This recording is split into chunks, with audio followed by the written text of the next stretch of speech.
Palavra da Verdade, com Hernandes Dias Lopes. Irmãos queridos, nós vamos abrir a palavra de Deus na primeira carta de Paulo aos Tessalonicenses, capítulo 4. Faremos a leitura do verso 13 ao verso 18. 1 Tessalonicenses 4, 13 a 18.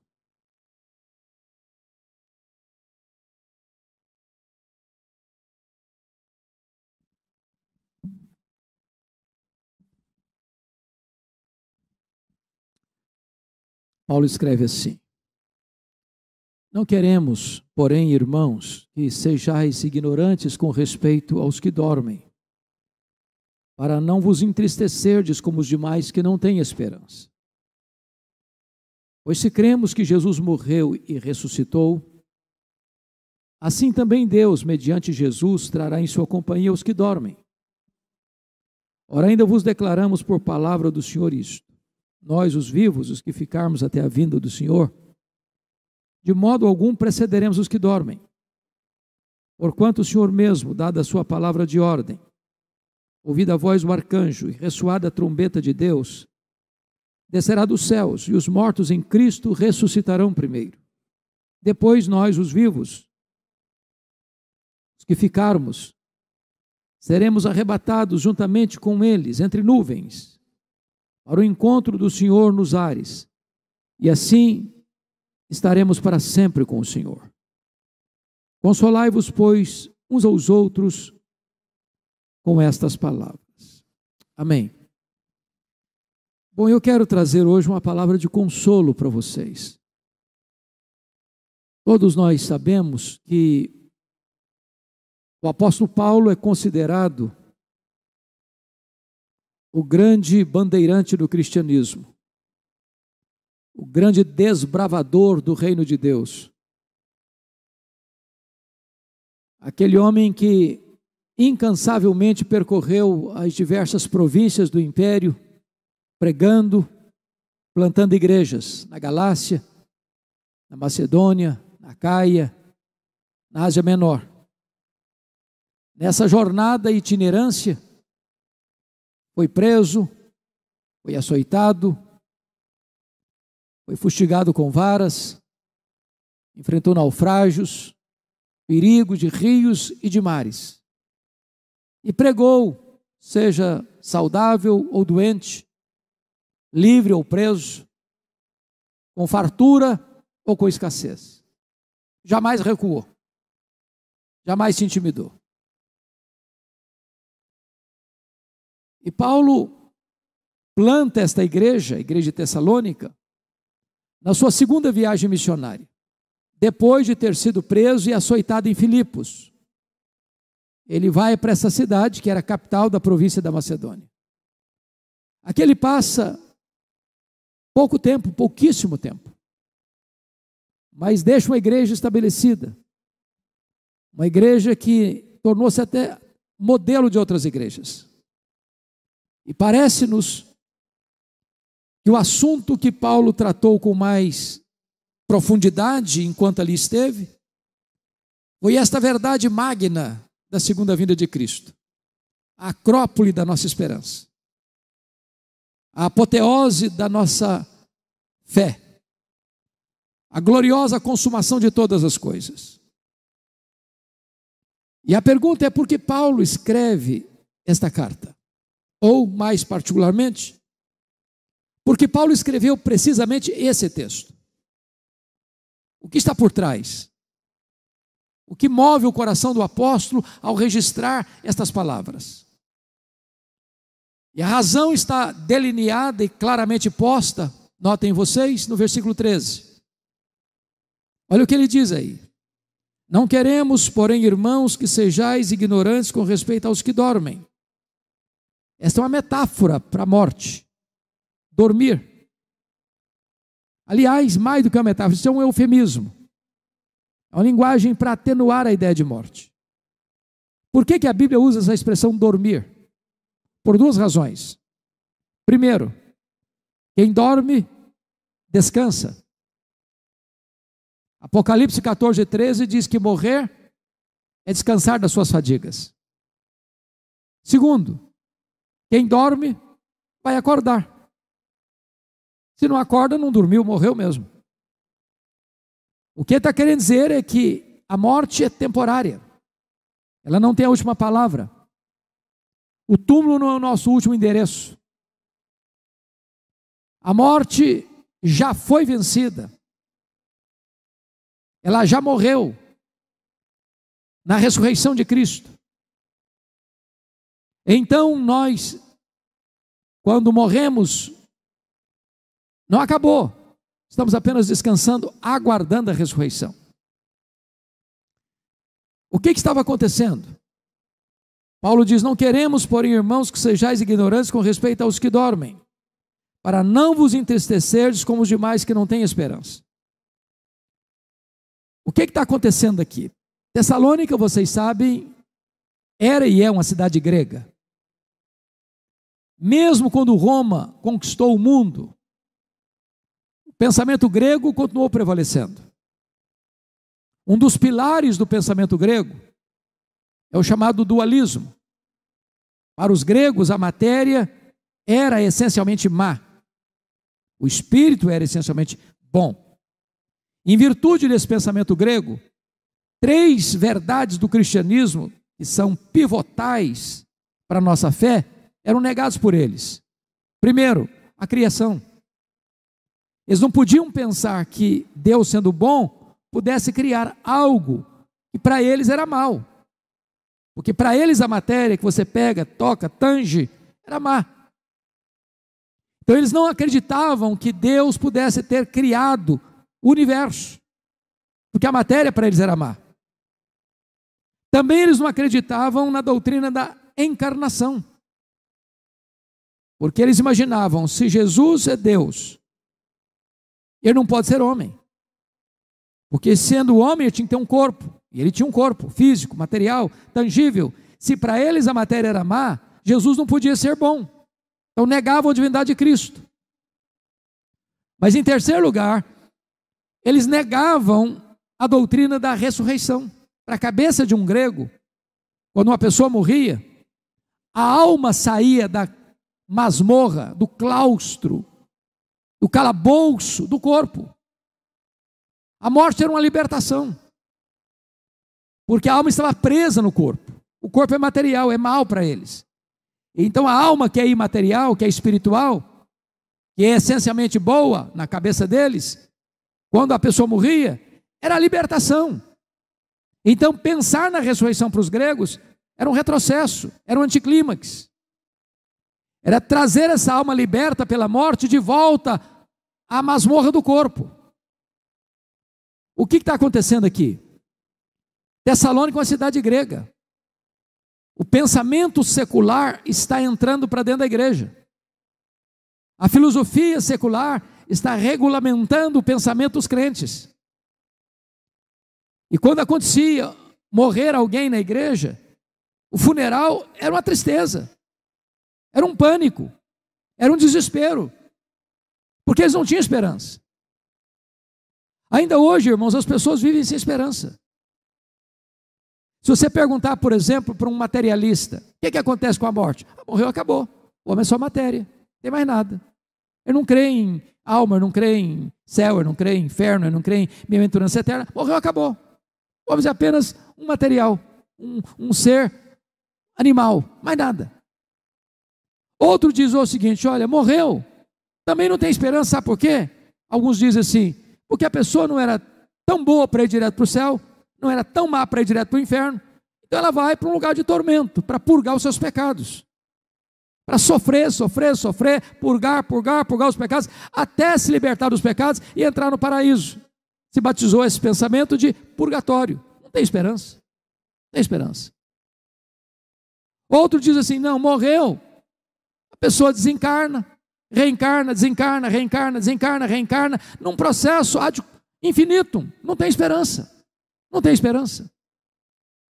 Outros: não, morreu, a alma vai ficar dormindo, inconsciente, até aguardar a ressurreição. Olha, também não tem esperança. Então há muitas pessoas que ainda hoje vivem como os crentes de Tessalônica, influenciados por um pensamento secular, chamado de helenismo, filosofia grego, pensamento grego, sem qualquer esperança de futuro, de amanhã.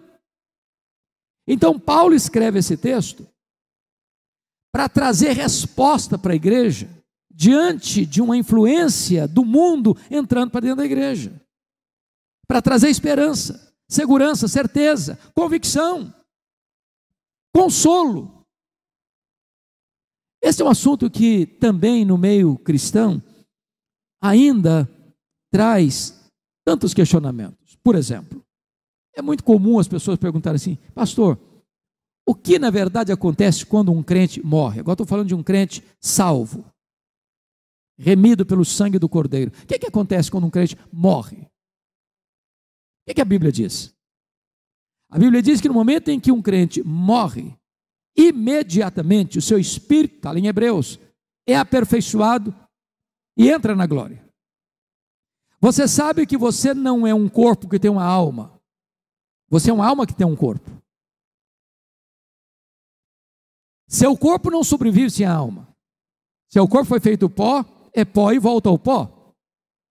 Mas a sua alma sobrevive sem o corpo. Não fica vagando, não fica dormindo. Entra imediatamente na glória, já começando a desfrutar a bem-aventurança eterna. Essa situação ainda não é final. Nós chamamos isso de estado intermediário. Por quê? Porque só está a alma glorificado. O corpo foi feito pó, é pó, voltou ao pó, está na sepultura. Só vai sair de lá um corpo glorificado quando Jesus voltar, na sua segunda vinda. O que é morrer para um crente? O que acontece? Diz a Bíblia, 2 Coríntios 5,8, que morrer é deixar o corpo e habitar com o Senhor. Diz a Bíblia em Filipenses 1,23, que morrer é partir para estar com Cristo, o que é incomparavelmente melhor.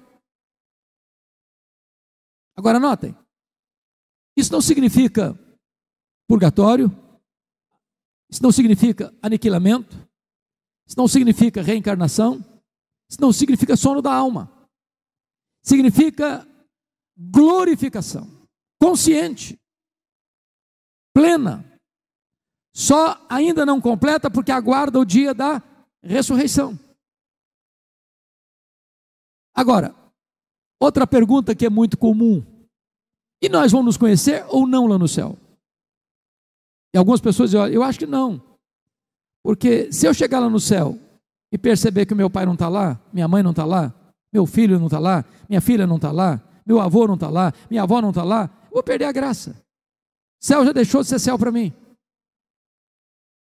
Entendamos isso.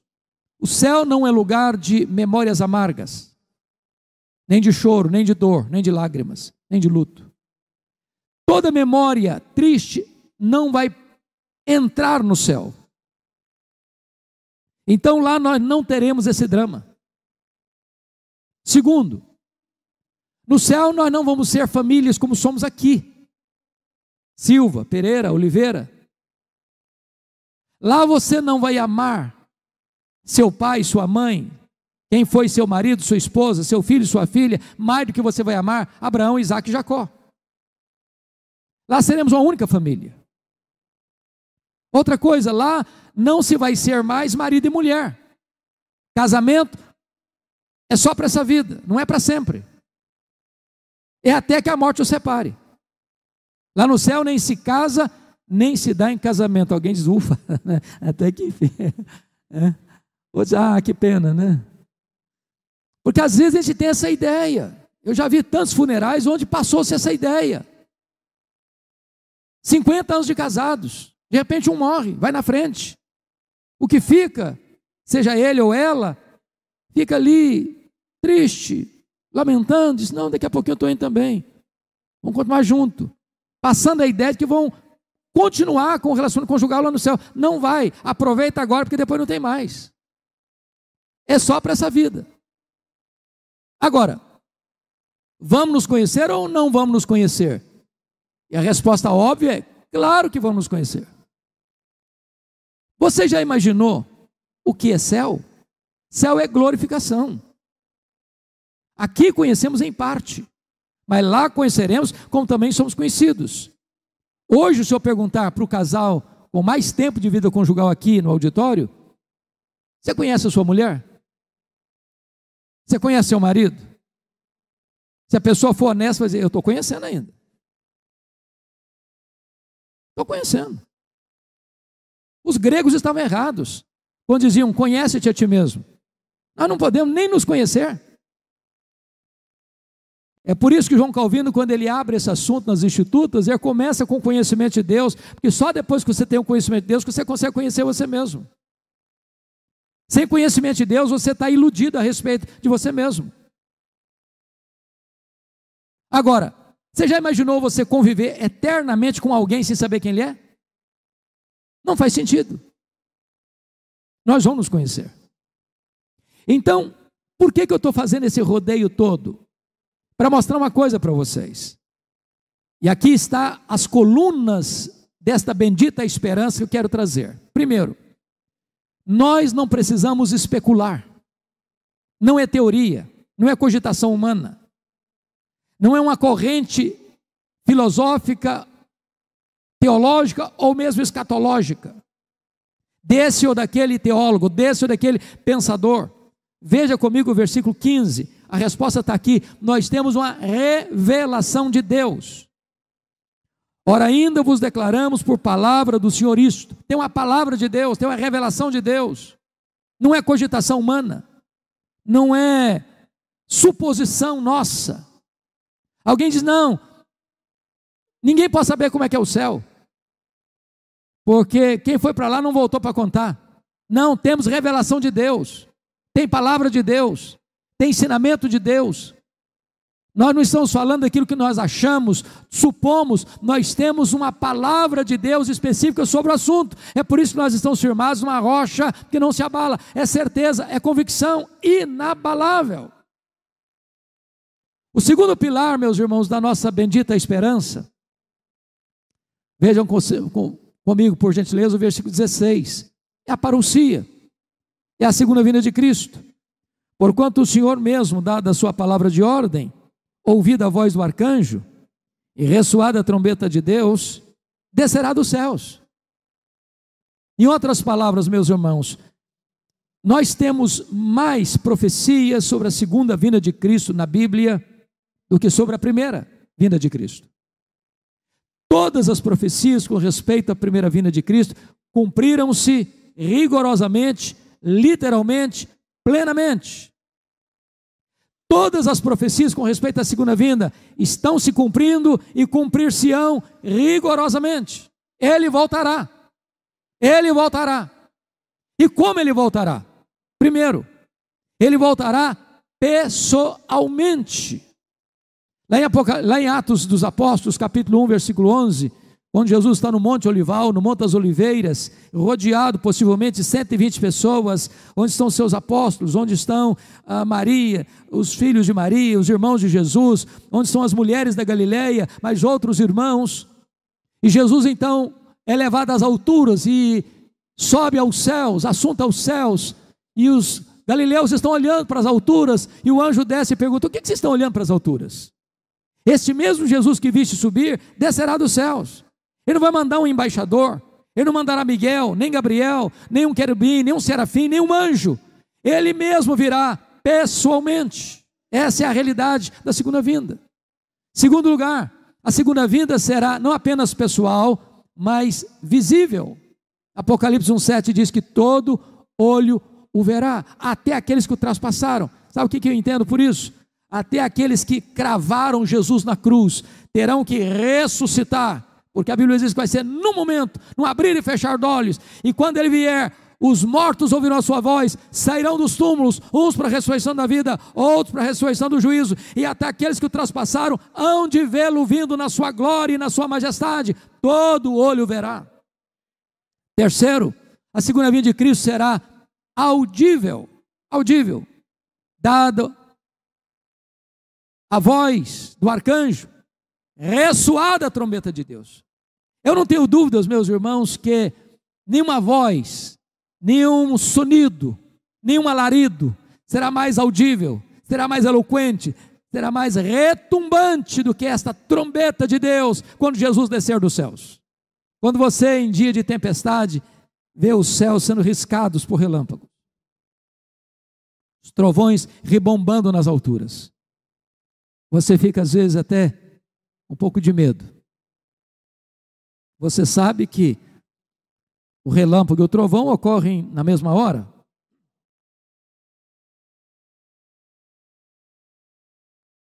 Nós vemos o relâmpago primeiro, só depois escutamos o trovão, porque a velocidade da luz é maior do que a velocidade do som. Mas vai ser com esse alarido, com esse sonido retumbante da voz do arcanjo, da trombeta de Deus soando, que todos hão não apenas de ver, mas de ouvir o cortejo glorioso do nosso Redentor. Quarto lugar, a segunda vinda de Cristo será repentina. O próprio Jesus diz em Mateus 24 que vai ser como o relâmpago que risca os céus do Oriente ao Ocidente. Na palavra de Paulo, em 1 Coríntios 15, vai ser no instante. E a palavra instante no grego é átomos. Até bem pouco tempo um elemento indivisível. A mesma palavra usada, por exemplo, e Paulo diz isso, um abrir e fechar de olhos. Você já percebeu que você pisca sem perceber? Que é tão rápido que você nem você mesmo nota? Vai ser com essa celeridade, com essa rapidez que Jesus voltará. Essa palavra era usada, por exemplo, para o faiscar de uma estrela, ou para o dardejar da cauda de um peixe. É com esta velocidade e rapidez que Jesus volta. Será repentina. Mas, em sexto lugar, a segunda vinda de Cristo vai ser inesperada. Jesus disse que vai ser como o ladrão. Nenhum ladrão passa um WhatsApp para você, dizendo, tal dia, tal hora eu estou chegando, faz um cafezinho gostoso que eu estou chegando na sua casa. Ele chega na hora inesperada. Sabe o que significa isso? A segunda vinda de Cristo não vai ser um dia óbvio. Vai ser um dia comum. Como aquele que você, todo dia, segue a sua rotina, levantar, ir para o trabalho, levar a criança na escola, pegar a criança na escola, voltar da sua lida. Todo dia. Vai ser assim. Sem que as pessoas esperem. Ele voltará. Mas ainda, a segunda vinda de Cristo será inescapável. Está lá em 2 Tessalonicenses capítulo 1. Vai ser como mulher que está para dar à luz. Não dá para dizer, não, eu não vou dar luz. É inescapável. Em outras palavras, ninguém pode alterar esse cronograma. Ninguém pode alterar essa agenda. Ninguém pode cancelar essa agenda. Não tem autoridade na terra que pode dizer, agora está decretado que Jesus não volta mais. Ele voltará inescapavelmente. Mas ainda, irmãos, Jesus voltará, em último lugar, gloriosamente, vitoriosamente. E diz a Escritura que Ele vai colocar todos os seus inimigos debaixo dos seus pés, e vai lançar no lago do fogo o anticristo, o falso profeta, o diabo, a morte, e todos aqueles cujos nomes não estão escritos no livro da vida, e Ele vai entregar o reino ao Deus e Pai, para que Ele seja tudo em todos. E Ele vai se assentar no trono e vai julgar as nações, e vai dizer aos que estiverem recebido a sua graça, vinde benditos de meu Pai, entrem na posse do reino, que vos está preparado desde a fundação do mundo. Mas dirá para aqueles que rejeitaram a sua graça, apartai-vos de mim, maldito, para o fogo eterno, preparado para o diabo e seus anjos. Assim Jesus voltará. Essa é a nossa esperança, irmãos. A história não está sem rumo, a história não está à deriva, a história não está dando voltas em círculo. A história caminha para uma consumação gloriosa, e a vitória de Cristo, e a vitória da sua igreja, e o nosso Rei, o Senhor dos senhores, há de voltar gloriosamente para buscar a sua igreja. Mas há um terceiro pilar da nossa bendita esperança. Vejam vocês no versículo 16 ainda, lá no finalzinho está escrito o seguinte: e os mortos em Cristo ressuscitarão primeiro, depois nós os vivos que ficarmos, seremos arrebatados juntamente, seremos transformados e arrebatados juntamente com eles entre nuvens. Vamos entender isso aqui, meus amados irmãos.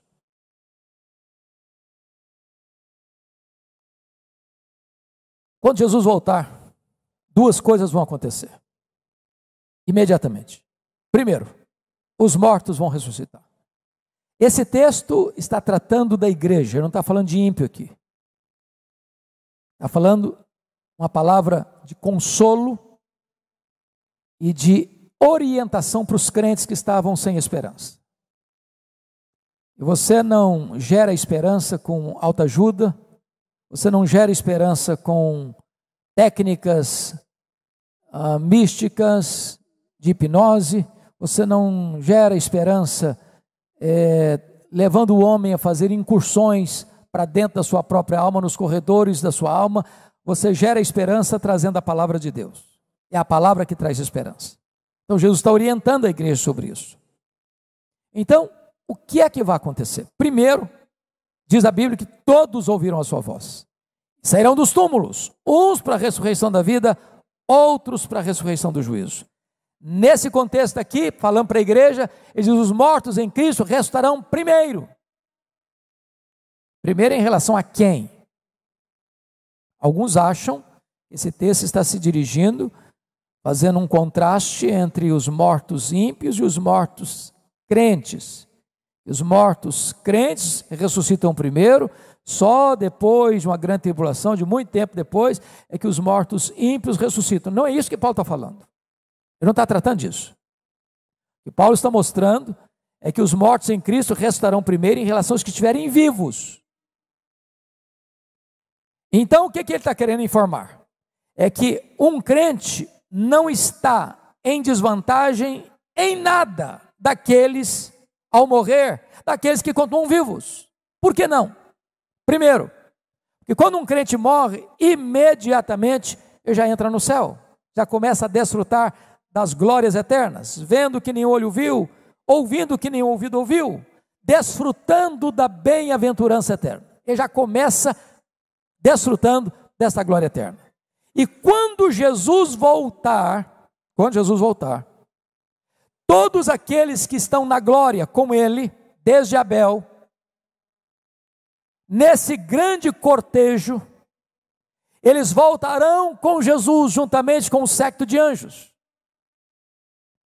Estas almas glorificadas voltarão com o Senhor entre nuvens. E então o que vai acontecer?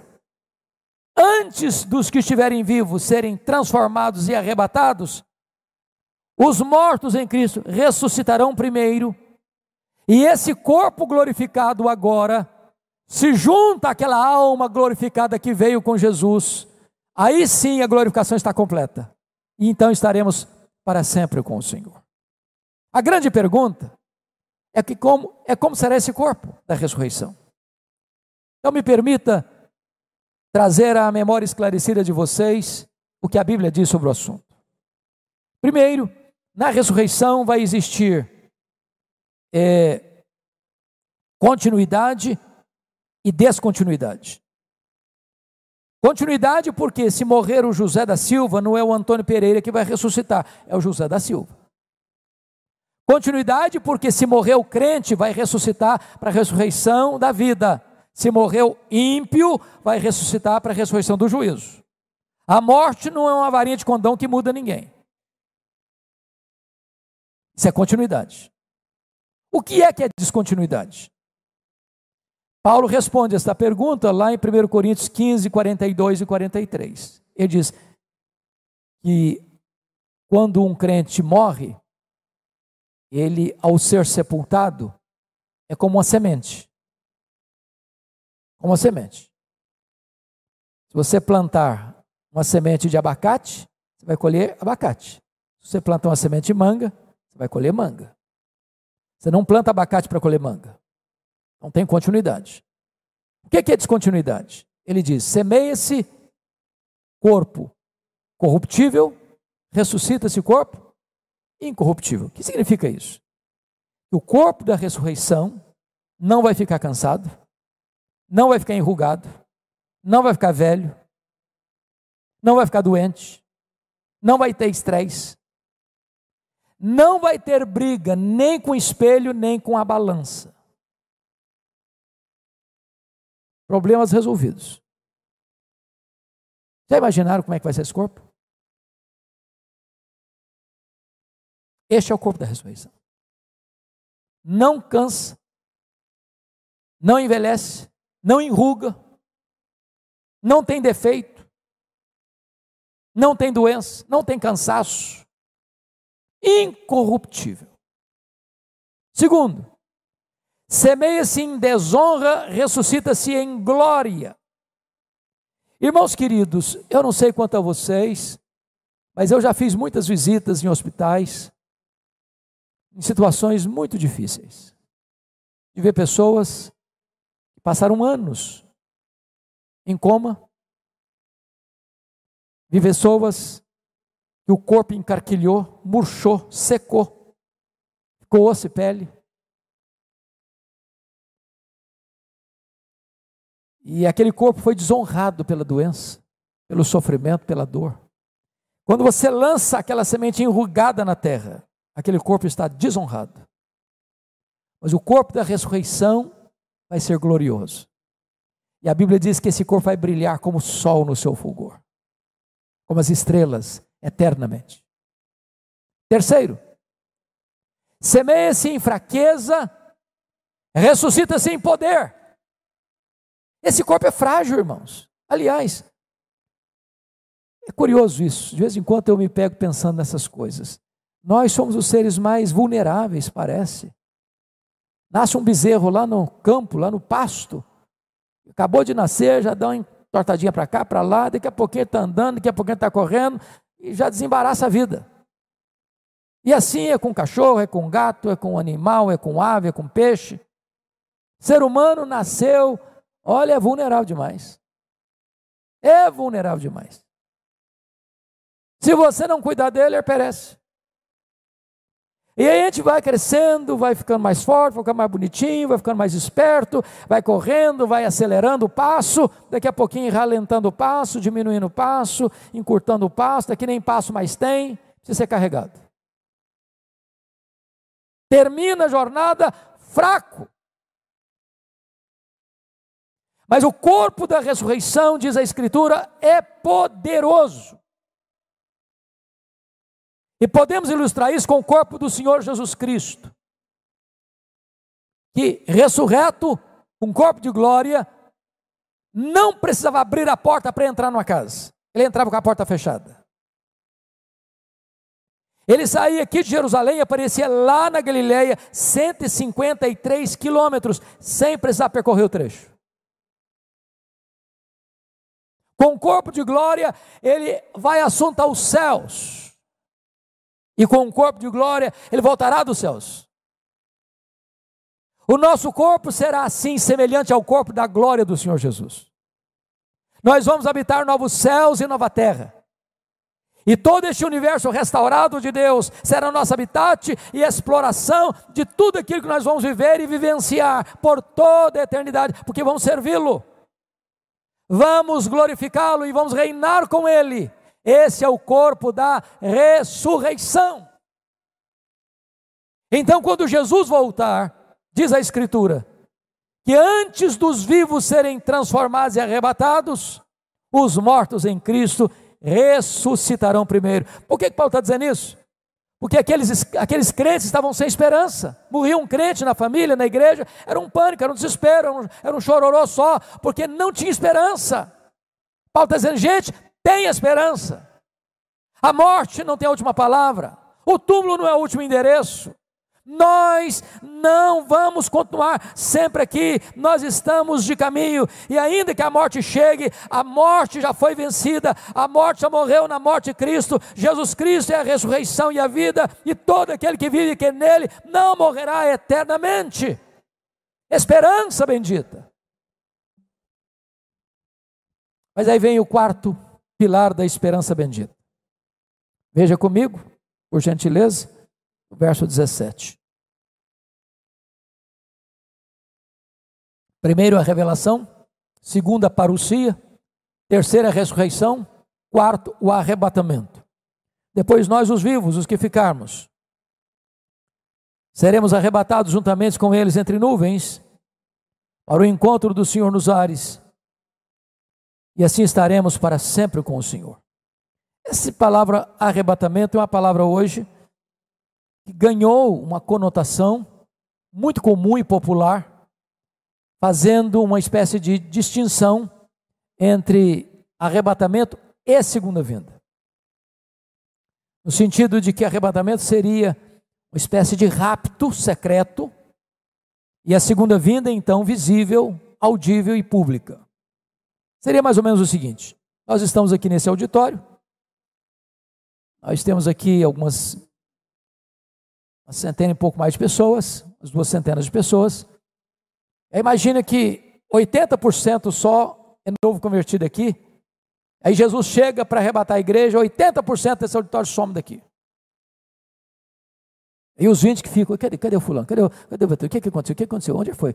O que aconteceu? Até sair a última notícia. Não, é que Jesus já voltou. Tem aquela música muito conhecida, popular, o mercado está vazio, seu barulho já cessou. A ideia do piloto do avião, que é crente, é arrebatado, o avião fica desgovernado no ar.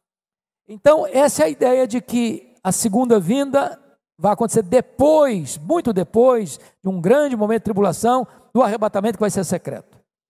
Não é isso que Paulo está falando aqui. Paulo não está falando de 2 vindas, ou a vinda em 2 turnos, uma secreta, outra pública. O que ele está falando é que quando Jesus voltar, 2 coisas vão acontecer. Primeiro, os mortos em Cristo vão ressuscitar. Segundo, os vivos serão arrebatados para encontrar o Senhor Jesus nos ares. E aí o que significa? Se os que vieram com Cristo e o corpo ressuscitou e aquele corpo glorificado se uniu àquela alma glorificada, os vivos então sendo transformados, segundo Paulo em 1 Coríntios 15, porque nesse corpo aqui não conseguem entrar na glória, sendo transformados, então todos vão ser o quê? Arrancados daqui, arrebatados. Quando Jesus voltar. De que maneira? Pública, audível, visível, repentina, inesperada, inescapável e gloriosa. Você já imaginou o que você ser arrancado daqui? Aqui não é a sua pátria, aqui não é a sua casa permanente. Aqui você e eu somos peregrinos, forasteiros. A casa do Pai é para onde estamos indo. Lá está a nossa herança, lá está a nossa pátria, lá está o nosso glorioso Redentor.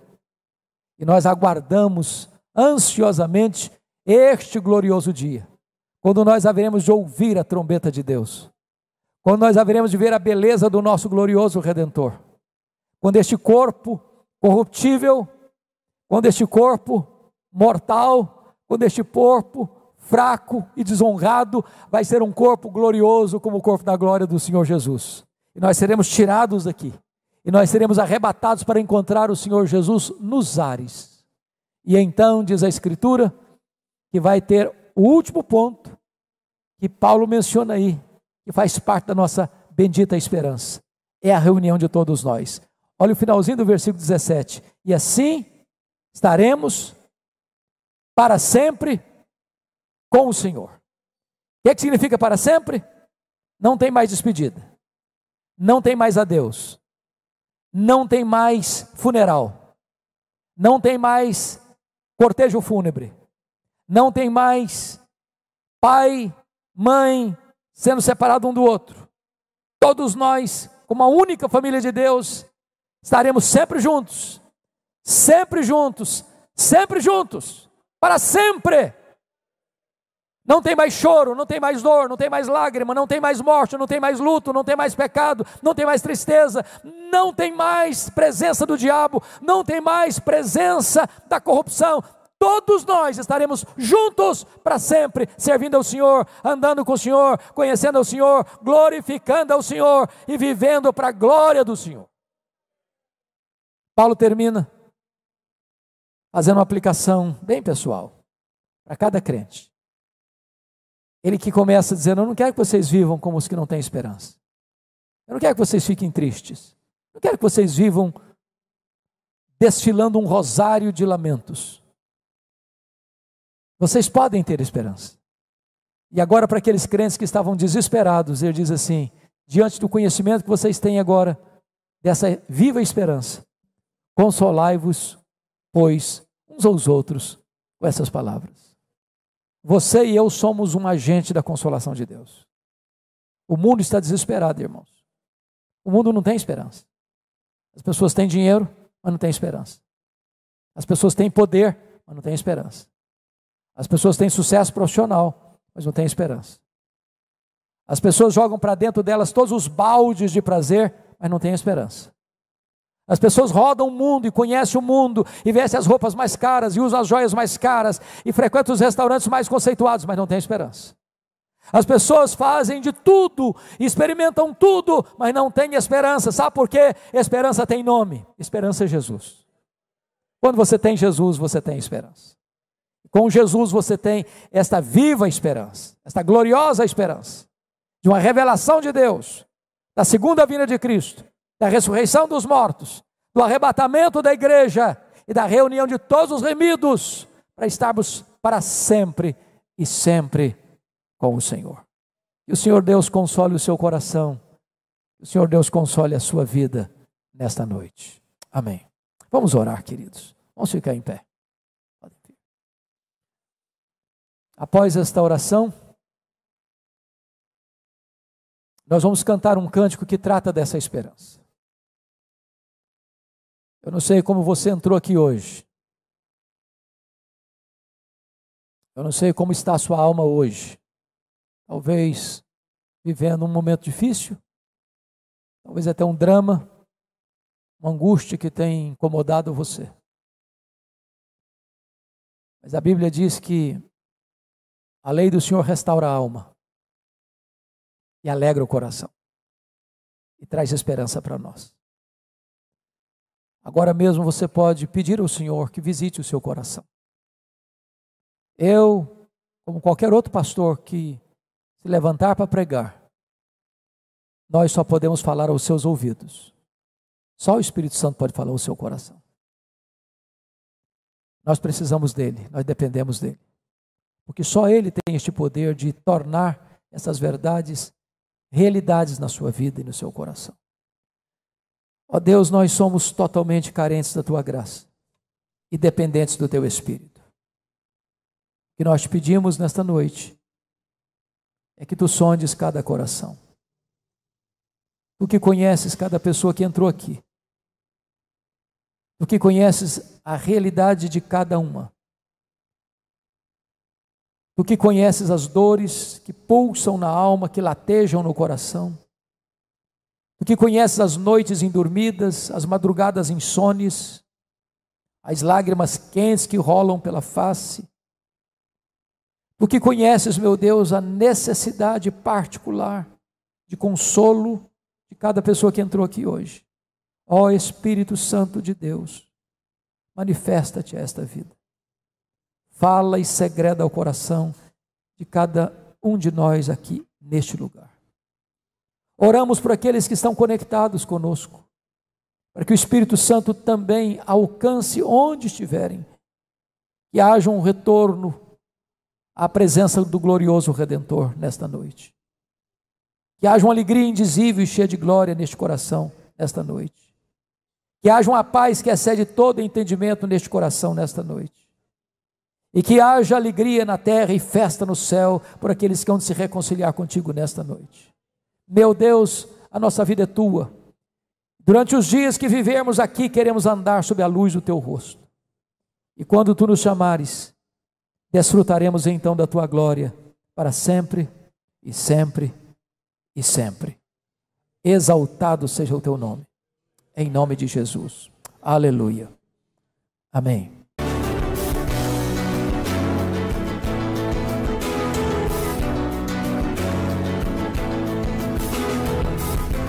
Palavra da Verdade, com Hernandes Dias Lopes.